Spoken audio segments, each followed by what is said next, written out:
সত্যপাল মালানি, উল্লাসনগর। আমার ধারণা ডক্টর জাকির নায়েক শ্লোক নিয়ে খেলা করছেন। উনি শুধু শ্লোক নিয়ে খেলা করছেন। ইসলাম এই পৃথিবীর মানুষকে ভাগ করেছে দুই ভাগে, একটা হলো মুমিন, আরেকটা হলো কাফির। অবশ্যই আমরা ইসলাম ধর্মের এই কথাগুলো বিশ্বাস করি না, মানতেও পারি না। তাই ইসলাম ধর্ম যেভাবে আমাদের উপর সর্বজনের ভ্রাতৃত্বকে চাপিয়ে দিচ্ছে, সেটা আসলে কখনোই সম্ভব না। ইসলাম মানুষের মধ্যে শুধু বিভেদ তৈরি করে। তাদের মধ্যেও আছে শিয়া, সুন্নি, এছাড়াও ইসলামে আরো 70টা গোত্র আছে। হ্যাঁ, আমি আমার প্রশ্ন করছি, ইসলাম এটা দিতে পারবে না। পৃথিবীতে একমাত্র হিন্দু ধর্মই আমাদের সর্বজনীন ভ্রাতৃত্ব উপহার দিতে পারবে। একাম সত্তা বিপ্রবাহুদা ভদান্তি, একটু আগে আপনি বললেন। ইসলাম এটা কোনোভাবেই মানে না। গরু হত্যা করছে, কাফির হত্যা করছে, তাদের সম্পত্তি কেড়ে নিচ্ছে, লুট, নারী নির্যাতন। ইসলামই বলে ভ্রাতৃত্ব তাহলে কিভাবে আসবে? আপনার মুখে ভ্রাতৃত্বের কথা আসলে শুধু শ্লোক নিয়ে খেলা করা। আপনি আসলে হিন্দু ধর্ম বলতে গিয়ে ইসলাম ধর্ম বলে ফেলেছেন। ভাই, আপনি বেশ কিছু মন্তব্য করেছেন। আর ইসলাম বলে ইন্নাল্লাহ মাস-সাবিরিন, নিশ্চয়ই আল্লাহ তাদের সঙ্গে আছেন যারা ধৈর্যশীল। ভ্রাতৃত্ব বজায় রাখতে গেলে আপনাকে ধৈর্যশীল হতে হবে। ধৈর্যশীল যদি আমরা না হই, তাহলে ভাইয়ের সাথে ভাইয়ের যুদ্ধ লেগে যাবে। ইসলাম বলছে সূরা আল বাকারার 153 নম্বর আয়াতে আছে, ইন্নাল্লাহ মাস-সাবিরিন, নিশ্চয়ই আল্লাহ ধৈর্যশীলদের সঙ্গে আছেন। আর ভ্রাতৃত্ব বজায় রাখতে চাইলে ধৈর্যশীল হতে হবে। আর আমি এখানে উপস্থিত গুরুজনদের শ্রদ্ধা করি। তিনি হয়তো হিন্দু ধর্ম সম্পর্কে ভালো জানেন, তবে দুঃখিত যে আমি তার সঙ্গে একমত নই। ইসলাম সম্পর্কে তার জ্ঞান কিছুটা কম।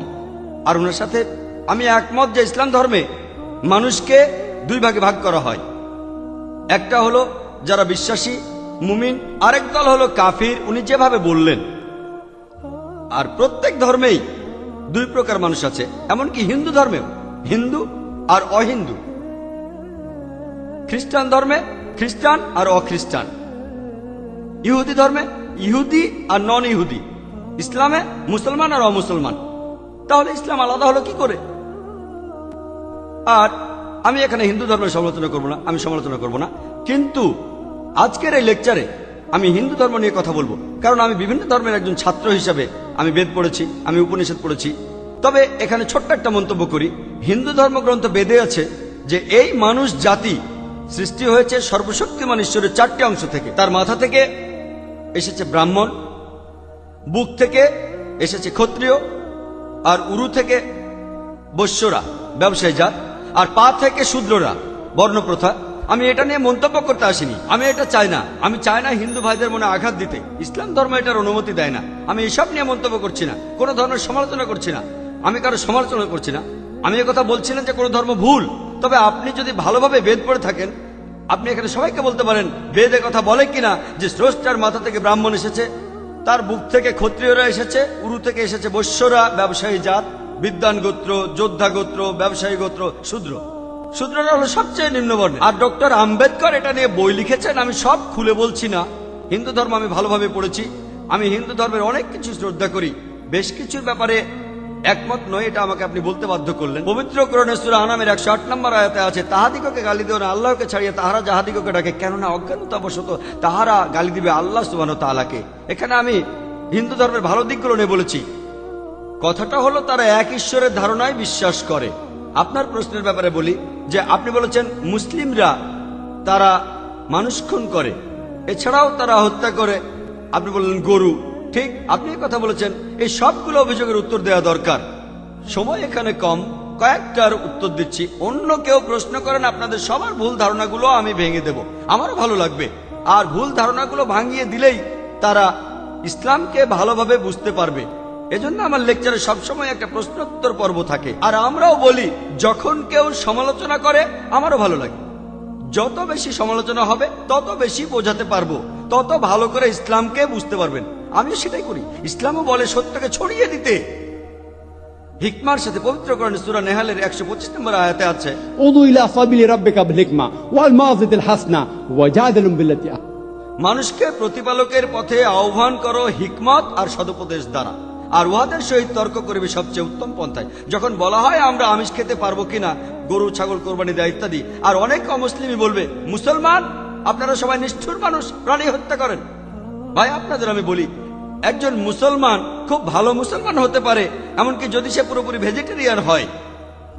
এটা বলা হয়নি যে আপনাকে অবশ্যই ভেজিটেরিয়ান হতে হবে ভালো মুসলিম হতে গেলে, কিন্তু পবিত্র কোরআনে অনেকবারই বলা হয়েছে যখন তুমি মাংস খেতে পারো তখন মাংস খাবে না কেন। পবিত্র কোরআনে সূরা মাইদার 1 নম্বর আয়াতে উল্লেখ আছে, বলা হয়েছে যে ইয়া আইয়ুহাল্লাযিনা আমানু, হে মুমিনগণ, তোমাদের অঙ্গীকার পূর্ণ করিবে আর তোমাদের জন্য কিছু চতুষ্পদ প্রাণীকে হালাল করা হইয়াছে আর কিছু প্রাণী হারাম। পবিত্র কোরআনে সূরা নাহলের 5 নম্বর আয়াতে উল্লেখ আছে যে আল্লাহ চতুষ্পদ জন্তু সৃষ্টি করিয়াছেন যাহাতে তোমরা শীত নিবারণ করিতে পারো এবং উহাতে বহু উপকার রহিয়াছে এবং উহা হইতে তোমরা আহার করিয়া থাকো। পবিত্র কোরআনে সূরা মুমিনুনের 21 নম্বর আয়াতে উল্লেখ আছে তোমরা চতুষ্পদের মাংস আহার করতে পারো। আমরা জানি যে আমিষে, এখানে অনেক ডাক্তার আছেন, আমি একজন মেডিকেল ডাক্তার, এতে অনেক প্রোটিন আছে, প্রচুর আয়রন আছে, আর এগুলো খুবই সুস্বাদু। আর এইসব আমিষ জাতীয় খাবারে আপনি যে প্রোটিন পাবেন, এই পরিমাণ প্রোটিন আর কোথাও পাবেন না, আপনি পাবেন না। নিরামিষের মধ্যে সয়াবিনে আপনি সবচেয়ে বেশি প্রোটিন পাবেন, সেটাও আমিষের প্রোটিনের চেয়ে অনেক কম। আর এবার আমি গরু হত্যা নিয়ে কিছু কথা বলি। যদি হিন্দু ধর্মগ্রন্থগুলো পড়েন, আমি এখানে কোন ধর্মের সমালোচনা করছি না, ভাই একটা প্রশ্ন করেছেন তাই আমাকে সত্য কথাটা বলতে হবে। হিন্দু ধর্মে আমিষ খাওয়ার অনুমতি দেওয়া হয়েছে। হিন্দু ধর্মগ্রন্থে দেখবেন সাধু সন্তরা আমিষ জাতীয় খাদ্য খায়, এমনকি গরুর মাংস।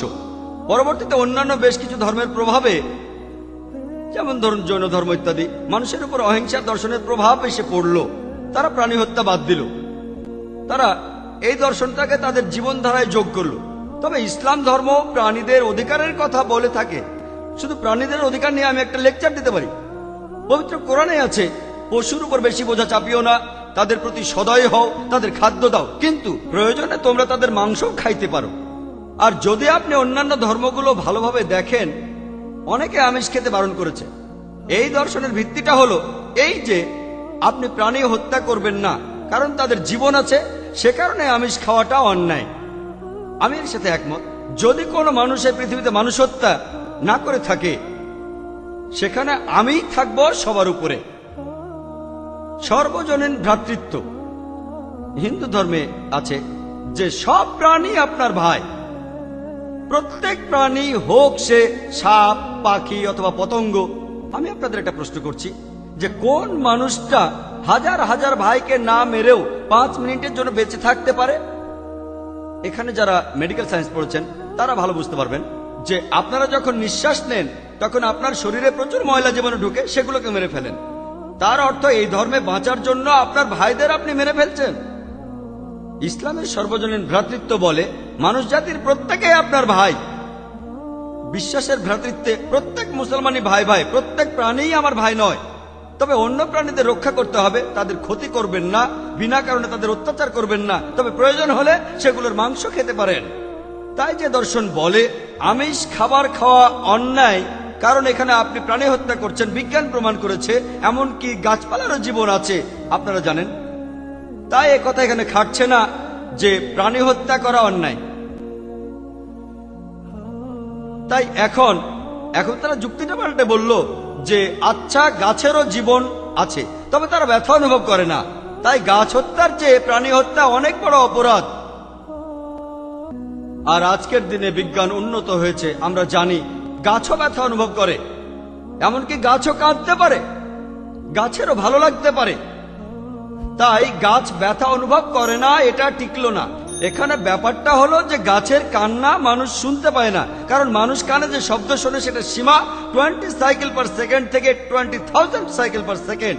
এই সীমার মধ্যে কিছু হলে মানুষ সেটা শুনতে পায়, এই সীমার নিচে বা উপরে মানুষ কিছু শুনতে পায় না। যেমন ধরুন কেউ যদি ডগ হুইসেল বাজায়, ডগ হুইসেল চেনেন, যেটাকে বলে সাইলেন্ট ডগ হুইসেল। যখন কেউ এই হুইসেল বাজায়, এটা সীমা হচ্ছে 20,000 সাইকেল পার সেকেন্ডের উপরে, 40,000 সাইকেল পার সেকেন্ডের নিচে। কুকুর 40,000 সাইকেল পার সেকেন্ড পর্যন্ত শুনতে পায়। তাই কেউ যদি হুইসেল বাজায়, কুকুর হুইসেলটা শুনতে পারে কিন্তু মানুষ শুনতে পায় না, এটাকে বলা হয় সাইলেন্ট ডগ হুইসেল। একইভাবে গাছপালার যে কান্নাকাটি আমরা মানুষরা কিছুই শুনতে পায় না, তবে গাছও কাঁদে, তারাও ব্যথা অনুভব করে। আমাদের একজন ভাই বললেন, যিনি বিষয়টা নিয়ে বেশ তর্ক করছিলেন, আর আমাকে বললেন, ভাই জাকির, আপনার কথা আমি মেনে নিলাম যে গাছপালারও জীবন আছে, তারাও ব্যথা অনুভব করে, তবে আপনি কি জানেন যে গাছের দুটো ইন্দ্রিয় কম আছে, তাদের 3টা ইন্দ্রিয় আছে, পশু পাখির ইন্দ্রিয় আছে 5টি, তাই গাছপালা হত্যার চেয়ে পশু হত্যা করা অনেক বড় অন্যায়। আমি তাকে বললাম যে ভাই, ধরুন আপনার একজন ছোট ভাই আছে, সে ছোটবেলা থেকে বোবা আর কালা, দুটো ইন্দ্রিয় কম, সে বড় হওয়ার পরে কেউ একজন তাকে খুন করে ফেললো, আপনি কি বিচারককে বলবেন, ও মাই লর্ড, এই খুনিকে কম শাস্তি দিন কারণ আমার ভাইয়ের দুটো ইন্দ্রিয় কম ছিল, এই কথাই বলবেন? আপনি বলবেন, ও মাই লর্ড, তাকে দ্বিগুণ শাস্তি দিন কারণ সে একজন নিষ্পাপ মানুষকে হত্যা করেছে। তাই ইসলামে এটা কোনো যুক্তি নয় যে 2 বা 3টা ইন্দ্রিয়। পবিত্র কোরআনে সূরা বাকারার 168 নম্বর আয়াতে আছে, যে বৈধ খাদ্যবস্তু আছে তাহা তোমরা আহার করো। তার অর্থ যেগুলো বৈধ আর হালাল খাবার সেগুলো খেতে পারো। আর এ কারণে আপনারা দেখতে পাবেন যে গবাদি পশু, আল্লাহ সুবহানাহু ওয়া তাআলার ইচ্ছায় গবাদি পশু বংশ বিস্তার করে বেশ তাড়াতাড়ি, মানুষ এবং অন্যান্য পশুর তুলনায় বেশ তাড়াতাড়ি দ্রুত বংশ বিস্তার করে। যদি আপনার কথা মেনে নেই যে মানুষ কোনো গবাদি পশু খাবে না, তাহলে পৃথিবীতে গবাদি পশুর পরিমাণ অনেক বেড়ে যাবে, অনেক বাড়বে। আর বললেন গরু হত্যা করা, এ নিয়ে বই লিখেছেন মাওলানা আব্দুল করিম পারেক। গো হত্যা, গরু কোরবানি কে জন্য দায়ী? যদি ভালোভাবে দেখেন, যারা চামড়া নিয়ে ব্যবসা করে, গরুর চামড়া মুসলিম অমুসলিম উভয়ই আছে, চামড়া, গরুর চামড়া, তারা এটা করে। তাই এটা থেকে যারা উপকার পাচ্ছে এই গোহত্যা থেকে, তাদের মধ্যে মুসলিমদের চেয়ে অমুসলিমরাই বেশি। তাই যদি ইতিহাস ভালোভাবে জানেন আর যুক্তিও ভালোভাবে বোঝেন, আমরা জানি আল্লাহ বলেছেন যে বৈধ খাদ্যবস্তু আছে তাহা তোমরা আহার করো, যদি এটা খান এতে কোনো সমস্যা নেই। এছাড়াও যদি ভালোভাবে দেখেন, তৃণভোজী প্রাণীর দাঁতগুলো যদি দেখেন, গরু, ছাগল, ভেড়া, তারা শুধু শাকসবজি খায়, তাদের দাঁতগুলো সব সমান। যদি আপনারা মাংসাশী প্রাণীর দাঁতগুলো ভালোভাবে খেয়াল করেন, সিংহ, বাঘ, চিতাবাঘ, তাদের দাঁতগুলো খুব সুচালো, তারা শুধু মাছ মাংস খায়। যদি আপনি মানুষের দাঁত দেখেন, আয়নায় আপনার নিজের দাঁত দেখতে পারেন, আমাদের সুচালো দাঁত আছে, সমান দাঁতও আছে। যদি সর্বশক্তিমান ঈশ্বর আমাদের শুধু নিরামিষই খেতে বলতেন, তাহলে আমাদের সুচালো দাঁত দিলেন কেন? কেন? আমিষ খাওয়ার জন্য? যদি আপনারা তৃণভোজী প্রাণীদের পরিপাকতন্ত্র ভালোভাবে খেয়াল করেন, গরু, ছাগল, ভেড়া, তাদের পরিপাকতন্ত্র শুধু নিরামিষই হজম করতে পারে।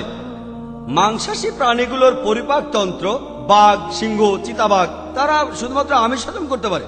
আর আমাদের মানুষের পরিপাকতন্ত্র আমিষ নিরামিষ দুটোই হজম করতে পারে। যদি সর্বশক্তিমান ঈশ্বর আমাদের শুধু নিরামিষই খেতে বলতেন, তাহলে কেন এমন পরিপাকতন্ত্র দিলেন যেটা আমিষ নিরামিষ দুটোই হজম করতে পারে? তাই বিজ্ঞান নিয়ে যদি পরীক্ষা করেন, সৃষ্টিকর্তা আমাদের আমিষ নিরামিষ দুটোই খাওয়ার অনুমতি দিয়েছেন। আশা করি উত্তরটা পেয়েছেন। যদি আপনার অন্য কোনো প্রশ্ন, কোনো ভুল ধারণা থাকে, আমি আনন্দের সাথে তার উত্তর দেব। একবারে একটা ধারণা বলবেন যাতে আমি তা দূর করার সময় পাই। আপনাকে ধন্যবাদ।